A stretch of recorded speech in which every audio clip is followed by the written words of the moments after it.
Hi, welcome. On this video, I want to introduce my newest board and train, Paco.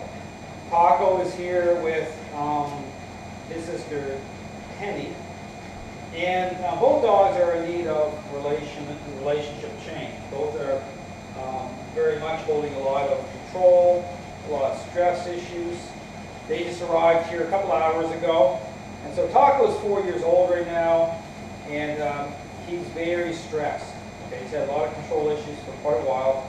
And so his owners are about to have a new baby, and they want to make sure that both dogs are going to connect with the new baby the right way, as followers, versus becoming possessive, and again, the control issues continuing. So again, considering a lot going on, again, there's a lot going on in people's lives in terms of concerns about, about relationships, new dogs coming in, children. And so again, this system of training is all about advocating the right way. So we're changing the perception of dogs the right way so that you're going to have peace and harmony in your home. And again, this is no different. So Taco's out here. This is the first time I'm interacting with her in terms of the basic method. So what you're going to see me doing here, you're going to see me begin to interact with her. I'm just going to be walking around and beginning to interact with her in specific ways that she comes into agreement with to affect change. So the focus isn't on bribery, okay? It's not on using motivators. The motivation for him is to come into agreement by way of specific interactions that Taco makes sense of, that again will cause him to begin to release control. Okay, so it's all about how you're interacting with the dog. You see, I go through a very specific interaction-based approach, and very, very effective when it comes to dogs releasing control. And I encourage you to go back on my videos. You can watch. I have several board trainings that show the entire 2-week process, and this is no different. You're going to see 2 weeks of me interacting with both with Penny and with Taco. And I encourage you to go back and watch the videos right at the beginning. This is day 1. This is like hour 2. And again, as I begin to move forward with the system, you'll see dogs begin to release control. So again, I'm using a pressure collar. Okay, Taco wants to lay down right now. I'm not going to let him lay down. Okay, I'm going to bring him forward here a little bit. And I'm going to start to move with it. Now again, I'm just going to take my time, taking one step at a time, and beginning to interact with him through the method. So again, move forward. I'm going to put him into a down. We will push pull. Bring him back up. Pretty resistant to coming up. It's the first time here. Okay, same thing. Well, even if the dog sits, okay, you still want to assert some influence. I talk about the whole issue of being, having influence part of the equation. So even though you might get some movement, might get some pretty good responses, I've seen dogs actually move faster, hoping the owners don't touch them. Dogs are amazing animals. But you want to make sure that you bring them under a level of influence. Down here, we're going to do a push-pull. And bring them back up. Tap and release a little bit here. Move forward. Then into a sit. Push-pull, another down. Back up to the sit. Now, really helpful.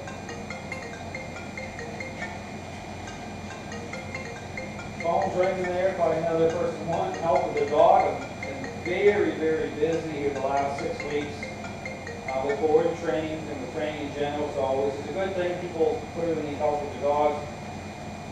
So again, he's doing really well. Now here's the thing, I talk about really well, this means just about even a little bit of agreeableness is always a good thing.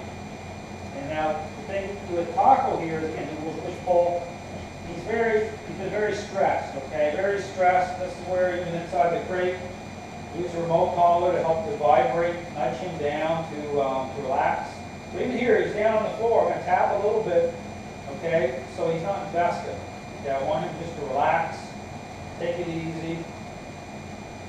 This is like, so when you're interacting with a dog this way the first time, dog has a lot of control and is under a lot of stress. This is like a de-stressing type of an exercise, okay? It just like helps him relax. I'm connecting with him. So I'll wait for a certain period of time just for him to take kind of like a deep breath out.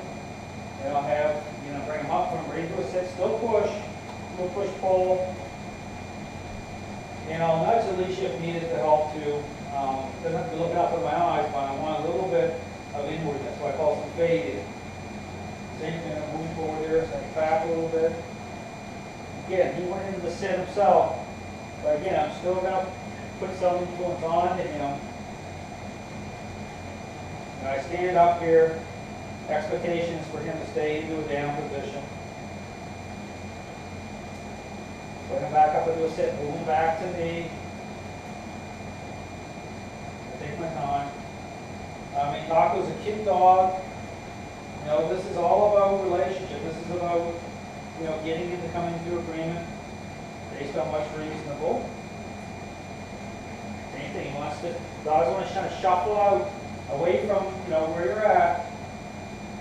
Same thing, you want to make sure they're right in good alignment here. Bring him up, put him back to the sit. He sat on his own, but I'm still going to manipulate him here a little bit. Take control. Tap the leash a little bit if needed. Very relaxed. You're going to move forward, tap a little bit, make sure he doesn't edge out. Direct him in. It's always easy to put him in a position when he's already in motion and do another down with him. So when you deal with a dog that's has a lot of stress, a lot of control, you do a lot of downs. Okay, it's helpful to do a lot of downs with the dog at first.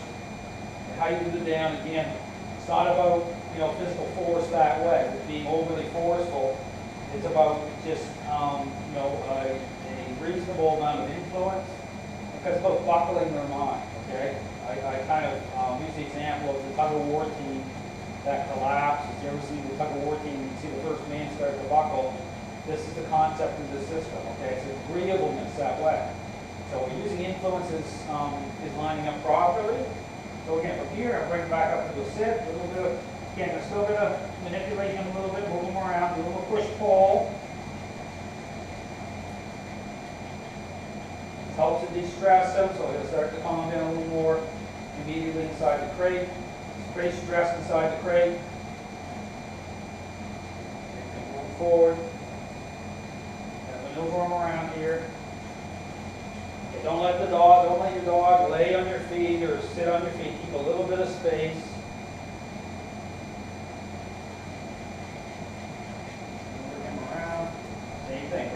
Forward a little bit, bring him another down. Again, I want him just to relax.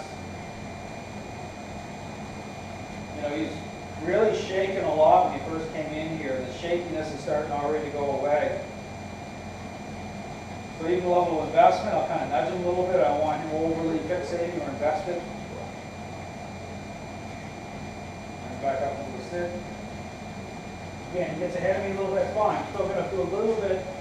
I put a little bit of influence on him just to be in his head that way. And move forward. Get nudge as you move. Do a push-pull. Come back and do a down. Again, I'm doing lots of downs to help take stress off of him, okay? Help to de-stress him. Get him to relax. So again, understand, when you look at a dog too, when they're in a certain position, never assume because the dog is in a certain position that they're relaxed, okay? They can be in a down position, but just like a runner about to jump off, you'll see, you pay attention to their body, the body language they're giving off, you'll see that their mind is pushing.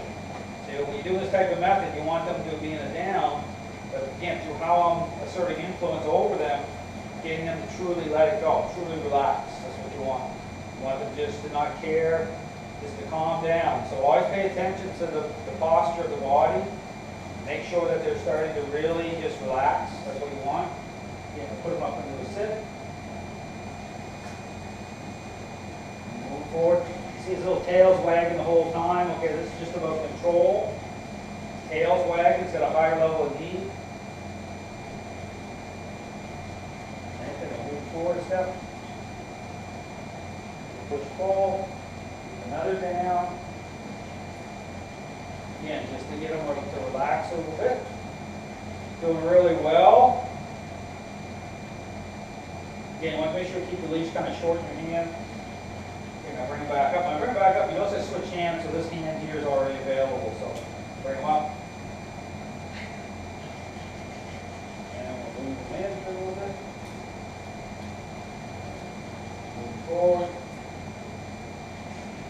again, you see the method, it's just, again, it's all about,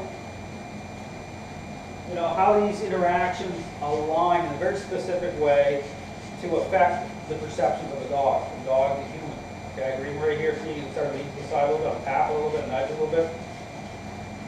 Just about advocating the right way to get him to start to release control. Stress will start to come off of him. So even here, just put him into a down. So move forward, put him into a down. So if you ever want to talk, if you ever want to just kind of take a break or a moment when you're interacting with the dog, you're better off putting them into a down position and then take a breath, reset. You know, that way they're you know, totally relaxed.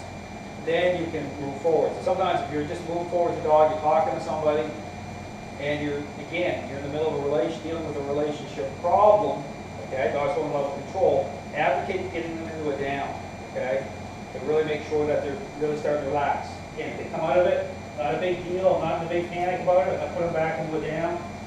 That's the thing too, is just to be, you know, advocating to get him to come into agreement with, and again, to increase expectations from there. So Paco's doing pretty good.